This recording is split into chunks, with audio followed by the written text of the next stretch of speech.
Well, thank you, Deputy Speaker. And it's really topical to talk about this important resolution on superannuation, because we all in this chamber take retirement security very seriously.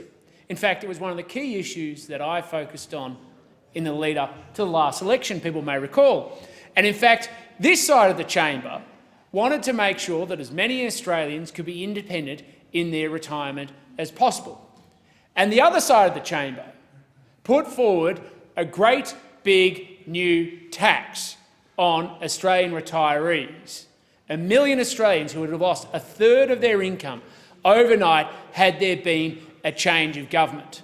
At the time, they mocked and ridiculed us providing a platform for those Australians to stand up and give a voice and a face and a human experience behind their sinister agenda. But it was only after the election it became completely apparent to them just how many low-income Australians would have been pushed below the poverty line had they been elected to government, how they would have discarded the interests of millions of Australians and their economic welfare at a vulnerable stage of life. And that's why they sit on the opposition benches. Now, when it comes down to it, Deputy Speaker, we all think superannuation has a place, and despite the dishonesty of some members, we believe that super has a place, that retirement saving has a place. Remember, I supported that very strongly for the last election when they did not. But we also should have an honest conversation about what delivers retirement security. And to them, to the opposition, retirement security is about as much money being given to their mates as possible, and to defer and reprioritise life choices away from young Australians in particular, from the most important vehicle that you can provide for security in retirement, and that's to buy your own home. It is patently absurd that we as a society force a 20-year-old to save for retirement in 50 years in the future when they cannot afford that 10% of their wages to save for a deposit to buy a house today. And the reality is that owning your own home is by far the most important vehicle for retirement security, because if you cannot secure your own home, you are exposed to ever-increasing rental prices at a stage when you can't earn more income.